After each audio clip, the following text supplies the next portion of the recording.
menjauhi pergaulan bebas dan perbuatan zina untuk melindungi harkat dan martabat manusia. Nah, sebelum itu, alangkah lebih baiknya pembelajaran hari ini kita mulai dengan berdoa ya. Silakan ketua kelas, tolong Endi ya. Sebelum mulai pelajaran ada doa kejadian ini diperkenalkan. Doa Bismillahirrahmanirrahim.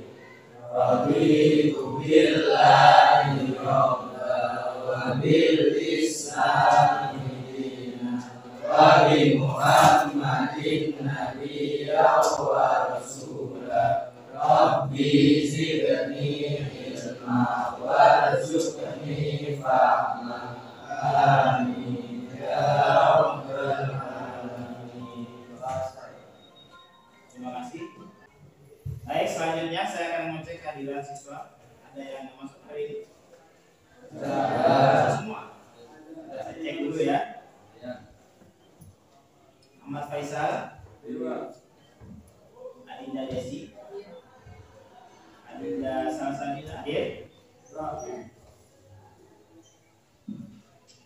Citra Viviani, ada Endi Faik Hadir. Alhamdulillah, ya kita doakan mudah-mudahan yang tidak masuk hari ini, yang sakit bisa berikan masalah ya.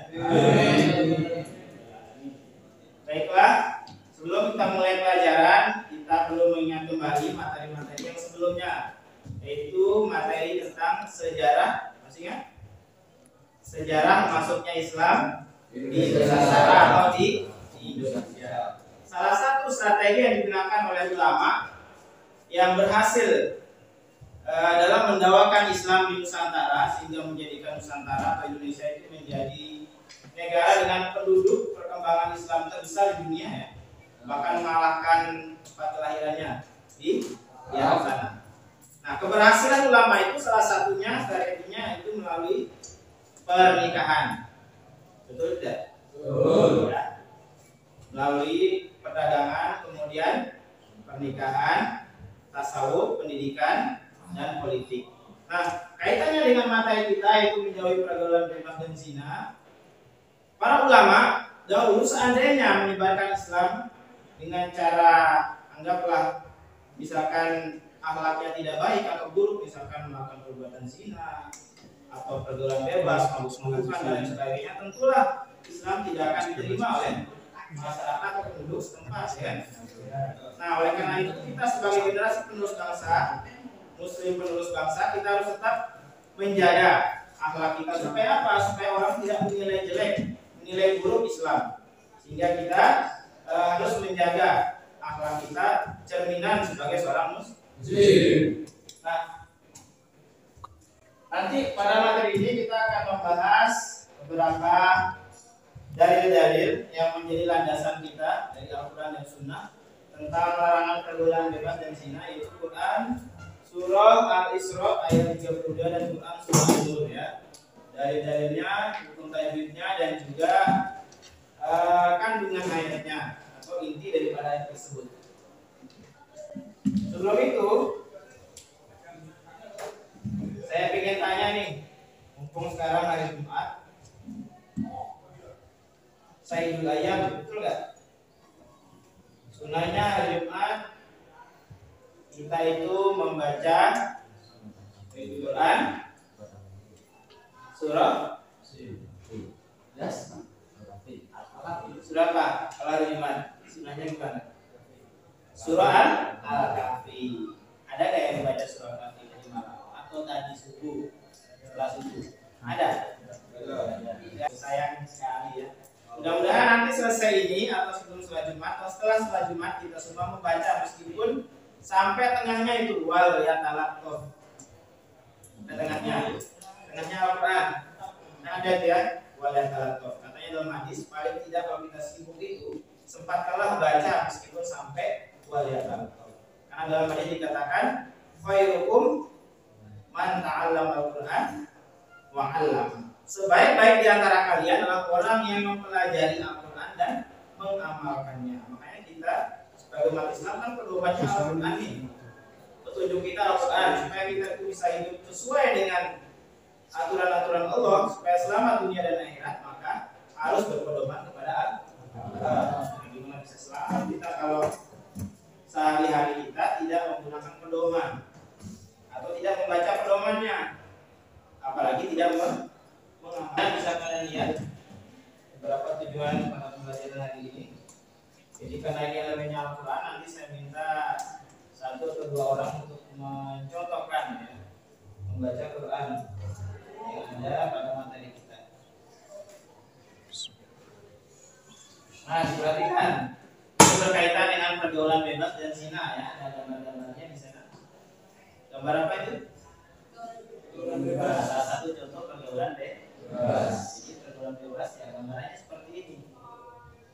Kenapa dikatakan bebas? Karena dia tidak mengikuti aturan-aturan baik di dalam agama maupun norma-norma sosial ya, atau norma-norma aturan yang ada di dalam masyarakat. Nah, sebelum ke materi kita lihat faktanya ya. Fakta tentang pergaulan bebas. Ternyata meskipun ini surveinya sudah lama, tahun 2013, hasil survei mengatakan bahwasanya sebanyak 63% remaja sudah pernah melakukan hubungan seks dengan kekasihnya. Sangat beda sekali. Kemudian juga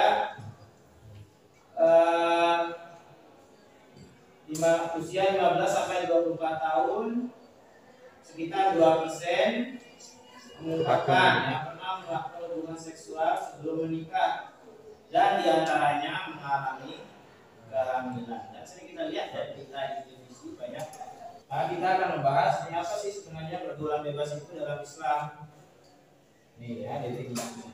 Jadi pergaulan bebas adalah pergaulan yang tidak dibatasi oleh norma-norma, baik itu norma hukum ataupun norma agama. Kalau dalam agama kan jelas ya. Kita sebagai umat Islam dilarang mendekati apalagi berbuat. Dalilnya apa? Nah, ini Quran surah Al-Isra ayat 32. Bismillahirrahmanirrahim. Wala taqrabuz zina innahu kana fahisha wa sa'a sabila. Dan janganlah kamu mendekati zina, sesungguhnya zina itu adalah perbuatan yang keji dan dilarang. Jadi mendekatinya saja sudah dilarang, apalagi berbuat. Artinya kalau sudah ada kata la di dalam Islam itu wala ada jangan, berarti punya haram ya. Mendekati apa contohnya? Nah, berpacaran ya. Kenapa kok bisa? Karena dengan pacaran itu biasanya orang akan melakukan hubungan yang mengarah kepada perbuatan zina. Ya kalau sudah pacaran terus pegangan tangan kayak gambar tadi ya. Apalagi sudah peluk-pelukan, yang sering lihat di sinetron gitu ya, pelukan gitu ya, atau video callan gitu ya, tapi bisa menimbulkan syahwat dalam video callnya, sayang-sayangan dan sebagainya, apalagi buka aurat dalam video callnya. Alhamdulillah. Coba kita baca bersama-sama dulu ya, supaya kita bisa dipandu oleh Al-Quran melalui bacaan-bacaan kita. Ikuti ya, saya baca kemudian diikuti. A'udzu billahi minasy syaithanir rajim. 1, 2, mulai. A'udzu billahi minasy syaithanir rajim. Bismillahirrahmanirrahim. Bismillahirrahmanirrahim.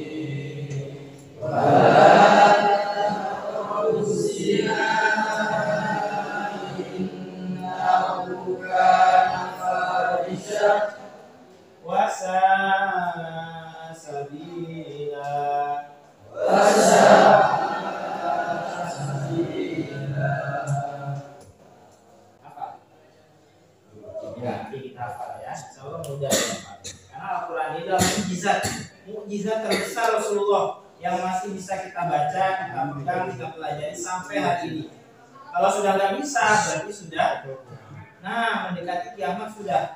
Nanti semua bacaan-bacaan ayat-ayat Al-Quran diangkat oleh Allah, maka itu sudah tanda-tanda mendekati. Memberikan contoh bacaan yang gaib dan benar sesuai yang sudah kita baca tadi. Siapa katakan yang bisa baca?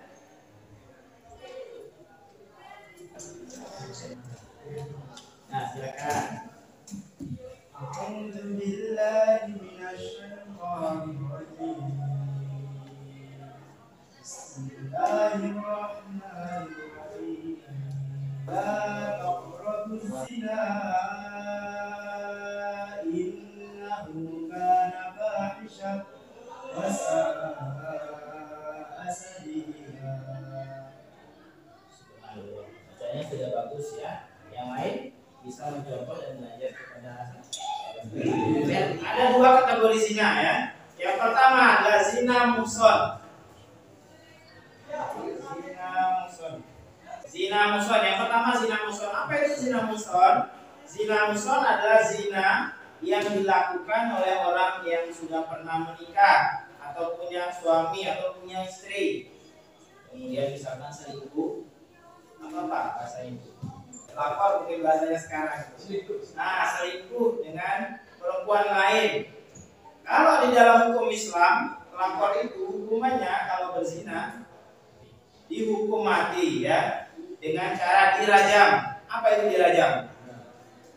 Dipendam ya, dipendam badannya dalam tanah sampai leher, kemudian dilempari dengan batu. Dalam Islam. Kemudian yang kedua zina ghairul muhsan, yaitu zina yang dilakukan oleh orang yang belum pernah menikah atau belum punya istri, belum punya suami atau masih lajang.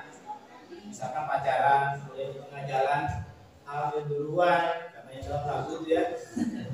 Ada lagunya itu ya. Hamil duluan.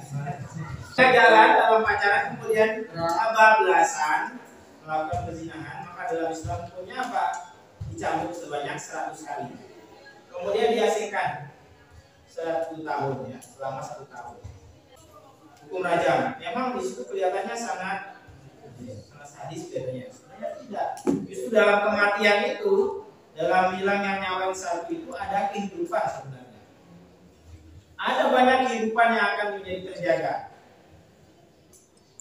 Contoh gini, satu orang melakukan perbuatan zina, kemudian dihukum rajam, meninggal, mati dan ya. Jadi orang yang lain yang melihat dan menyaksikan akan menjadi takut kan, ada efek jerahnya, sehingga takut mau berbuat zina. Nah, akhirnya banyaklah kehidupan yang terselamatkan. Tapi sebaliknya kalau tidak dilakukan seperti itu, tidak ada hukuman seperti itu, banyak nyawa yang akan melayang. Misalkan ya, pertengkaran antara suami istri. Seperti contoh pernah di Kaliwates itu ada yang dicelurit suaminya itu ya, karena ketahuan selingkuh itu. Mati, ya kan? Kemudian ada juga di daerah kampus ada anak remaja atau mahasiswa yang hamil di luar nikah karena takut diketahui oleh masyarakat, melahirkan di dalam kamar mandi, kemudian bayinya masukkan selokan. Kan lebih kejam daripada itu kan ya, bayi yang tidak berdosa justru dibunuh, dan banyak bukti-buktinya yang bisa kalian lihat di berita-berita. Hampir setiap hari bahkan ya. Itu yang ketahuan, belum lagi yang tidak ketahuan ya. Baiknya dibuang. Nah itu tadi ya, sebenarnya dalam satu yang mati itu, satu yang meninggal itu ada kehidupan sebenarnya. Banyak kehidupan tersebut. Itulah hikmahnya hukum Islam. Model yang tadi diasingkan, karena dia itu sudah menderita dikucilkan di masyarakat karena berbuat zina kan malu ya. Nah lebih baik dia itu diasingkan ke daerah lain supaya dia bisa memulai hidup yang baru, karena tidak ada orang yang mengujinya. Jadi bisa memulai hidup yang lebih baik. Tapi kalau dia tetap di situ kan digosipi di masyarakat itu ya, akhirnya malu mau keluar rumah, gitu kan? Nggak bisa bekerja, nggak bisa berbuat apa-apa ya, kecuali nggak ada malunya mungkin gitu ya. Jadi kita kan masyarakat orang Islam kan gitu ya, lingkungan Islam, apalagi ibu-ibu suka gosip ya, gosip itu ya, dibicarakan tetangga. Itu. Nah ini gambarannya ya, mudah-mudahan di kelas kita nggak ada ya. Jangan sampai deh. Ini saya nemu komik ini. Biasanya pelajar ada yang seperti itu, khawatirnya mudah-mudahan di sini nggak ada ya. Katanya jadi mau kerja kelompok, jadi kayu sinau biologi artinya mau praktek biologis itu ya, buahan gitu. Akhirnya apa? Nah, hamil di luar nikah ya. Ada itu, ada nggak? Baik apa? Contoh lah gambar yang ada di sini tadi ya. Lebih baik melalui jalur pernikahan. Itu kalau sudah menikah, yang dulunya haram menjadi halal. Bukan cuma halal, tapi berpahala ya. Semuanya pahala, makanya ibadah yang paling dibenci oleh syaitan itu adalah menikah. Paling dibenci oleh syaitan karena pegang tangan itu pahala, ya senyum sama suami istrinya pahala, ciuman pahala, apalagi lagi berhubungan suami istri pahala semuanya ya. Supaya tidak terjerumus dalam perbuatan zina, ada beberapa hal yang bisa kita lakukan. Yang pertama, membiasakan pergaulan yang sehat. Bergaulah dengan orang-orang yang soleh, yang soleha. Contohnya mengikuti kegiatan pengajian, taklim, remaja masjid. Siapa yang remaja masjid di sini? Kalau besar ya. Bukan dulu ya. Remaja masjid siapa lagi? Uli, remaja masjid. Bagus ya. Atau yang lain tidak perlu ikut remaja masjid, tapi kita juga menyokong atau membantu kegiatan di masjid. Di zaman Rasulullah itu ada seorang pemuda yang izin kepada Rasulullah untuk pengen berzina. Ada ceritanya ya. Bagian Kisah ini diriwayatkan oleh Abu Umamah Al-Bahili, lalu disahihkan oleh Al-Albani. Saat itu seorang pemuda datang kepada Nabi SAW dan ia tiba-tiba berkata, selanjutnya saya bagi kelompok dengan teman sebangkunya ya, berlatih untuk membaca dan mengidentifikasi hukum tajwid dan cara membaca Quran surah An-Nur ayat 2 ya, yang ada pada buku paket kalian atau di file bukunya. Silakan berpasangan dengan teman sebangkunya berhadapan-hadapan. Setelah kalian latihan mengidentifikasi huruf tajwid, silakan mengerjakan soal yang ada di kuis ya, yang akan Bapak kirim lewat grup PA ya. Silakan dibuka grup PA-nya, kemudian dikerjakan soal kuis, ada 10 soal. Sudah? Oke, saya kita tutup pembelajaran. Ada yang bisa menyimpulkan apa yang sudah kita pelajari hari ini apa saja? Yang Mendy? Jangan mendekati zina karena perbuatan itu haram. Bagus ya. Jangan mendekati zina karena zina itu adalah perbuatan yang diharamkan oleh Allah dan bisa merugikan diri sendiri. Itu saya ingin ingatkan semuanya akan datang. Silakan kalian berlatih membaca dan menghafalkan Quran surah Al-Isra ayat 32. Tadi yang kita baca bersama-sama, wala taqrabuz zina. Dihafalkan di rumahnya. Bagaimana cara membaca yang baik dan benar, kemudian dihafalkan juga dengan artinya. Bisa? Baik. Silakan ketua kelas pimpin doa mengakhiri pembelajaran. Sebelum mengakhiri pelajaran, kita berdoa.